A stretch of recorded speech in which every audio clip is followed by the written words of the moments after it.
Welcome back to another reading of the Mahabharata, written by Kamala Subramanian.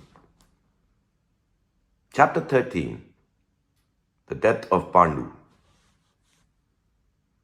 Pandu spent 15 happy years with his sons. Time passed. One day, Kunti had gone with the sons to a neighboring ashrama. Pandu was alone. It was a beautiful day. It was springtime. All the trees had dressed themselves with beautiful flowers. The air was laden with the perfume of these blossoms. The forest garden of Satashringa was that day a fitting stage for the act of love. In that place, made beautiful and dreamy by the magic touch of Vasanta, the lord of spring, the friend and helpmate of the god of love, the king saw Madri. She was a very beautiful woman, her dark form draped in crimson silk. She stood before the king, enchanting him with her loveliness. Pandu was overcome with a desperate desire to take her. 18 years had passed without his having tasted the joys of a woman's embrace, and Madri was enchantingly beautiful. His desire was too strong. He forgot all about the curse. Madri tried desperately to resist his advances. Kunti would have guarded him against this danger, but she was not there. Madri ran hither and thither like a frightened deer, but Pandu was too powerful. He caught her in his arms, and despite her words of warning and her remonstrances, he took her.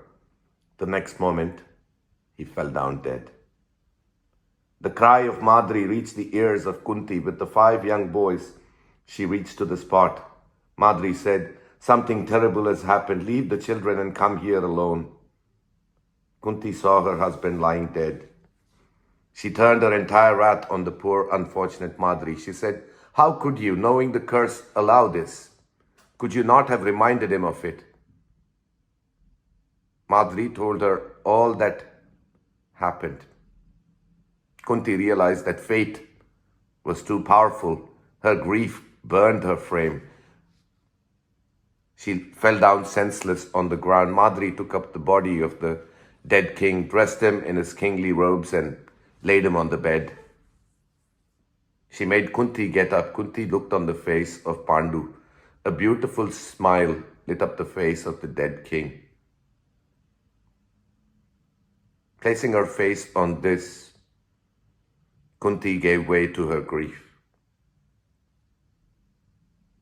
By then, the rishis of the valley of Satashringa had assembled there. They looked on the scene with pity in their hearts. Yudhishthira and his brothers stood by, stunned by the calamity which had overtaken them.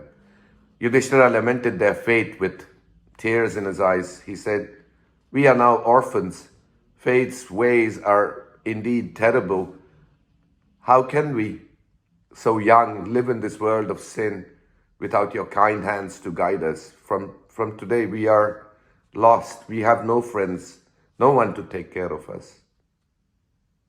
The children were standing round him, weeping tears of pain. The scene was pitiable. The rishis took the children apart and tried to console them. Both Kunti and Madri wanted to ascend the funeral pyre with Pandu. The rishis said, "You are both mothers. It is your duty to stay with your children and take care of them. They are now sunk in the depths of despair. It's not fitting that you, their dear mothers, should now leave them and make them orphans in the full sense of the word. We will take you both to the city of Hastinapura. We are sure that the blind king Dhritarashtra will not be as fond of these children as he ought to be. It is your duty as mothers to guard your sons, the future rulers of the world." The words of the rishis found no response in the heart of Madri. She was bent on only one thing, her death with the husband who had to die because of her. "He wanted me," she said.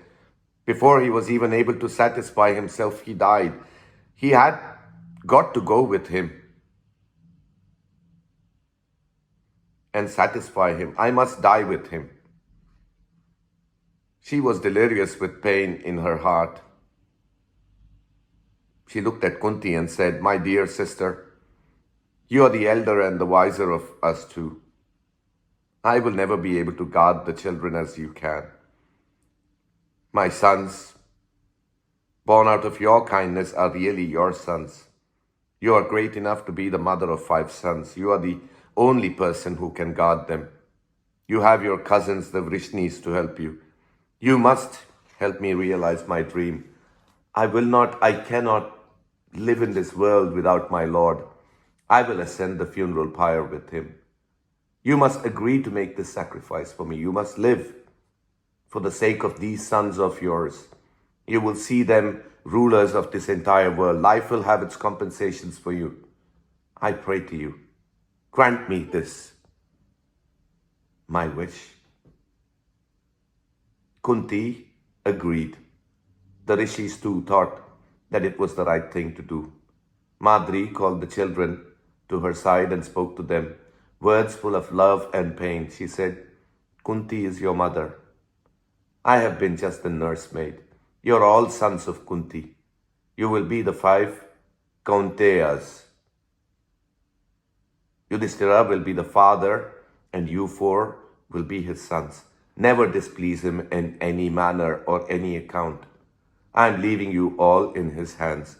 Yudhishthira, my son, you will be the lord of this earth.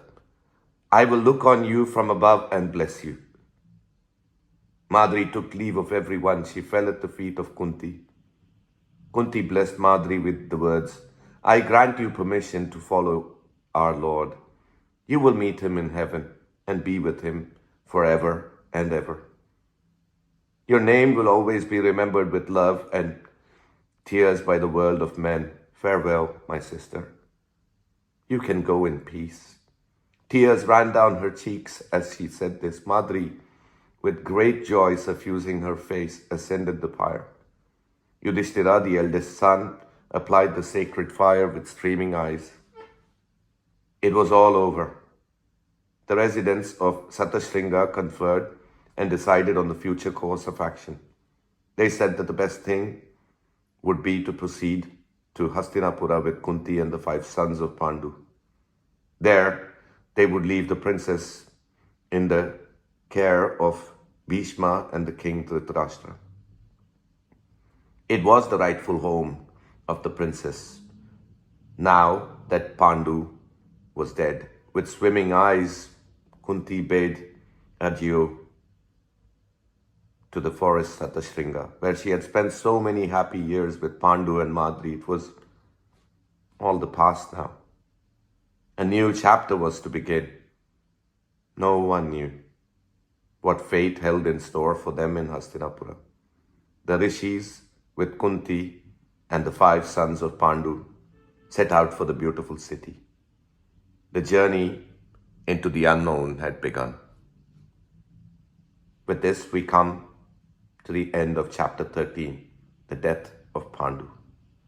More on the Mahabharata here on Storytime with Rajesh. This is me, Rajesh, signing off.